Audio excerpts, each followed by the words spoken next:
nga të cilat 2/3 i përballojnë Amerika. Dhe kështu ka qenë. Amerika ka paguar gjithnjë të paktën mbi 50% të fondeve të mbajtjes në këmbë të NATO-s. Natyrisht kjo ndikon në ekonominë amerikane dhe në fundit janë taksapaguesit amerikanë ata që paguajnë. Dhe është reale që nëse do mbash një organizatë të tillë, duhet patjetër që të kontribuojnë të gjithë pjesëmarrësit. Se ndryshe tani ajo në fundin ngelet një organizatë që komandohet, që financohet e drejtohet politikisht dhe ushtarakisht nga Shtetet e Bashkuara të Amerikës. Kështu që unë e kam patur parasysh këtë dhe kur e kam shprehur herë tjetër që NATO-a është në tërheqje, në degradim dhe ajo ka ngel një relike në duart e politikës evropiane për interesat e veta. Politika evropiane është një ka qenë baza e intrigave të luftrave të ndryshme ka qenë politika evropiane. Parimi ka qenë të paktën në shekullin e 20 dhe siç duket vazhdon dhe në shekullin e 21 që mesatarisht një herë 20 vjet Evropa do shkaktojë një luftë. Duke filluar në fillim të shekullit 20 me luftrat balkanike, luftën e parë botërore, pas 20 vjetëve lufta e dytë botërore, vazhdoi lufta civile në Greqi një 10 vjet, që ishte thjesht mbështetje e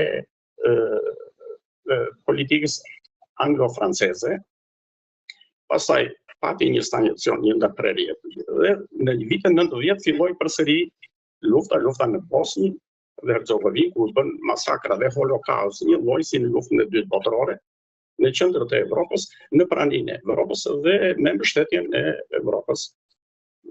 Erdhi problemi i Kosovës, edhe aty ishte parashikuar nga politika evropiane të vazhdonte ajo gjendje që ndodhi në Bosnjë, por ndërhyrja e Amerikës bëri që të shpëtonte Kosova dhe shqiptarët nga masakrat që ishin planifikuar dhe që mund të kthente në realitet shtetisëm. Kështu që mbas gati 20 vjetëve filloi lufta tjetër në Ukrainë.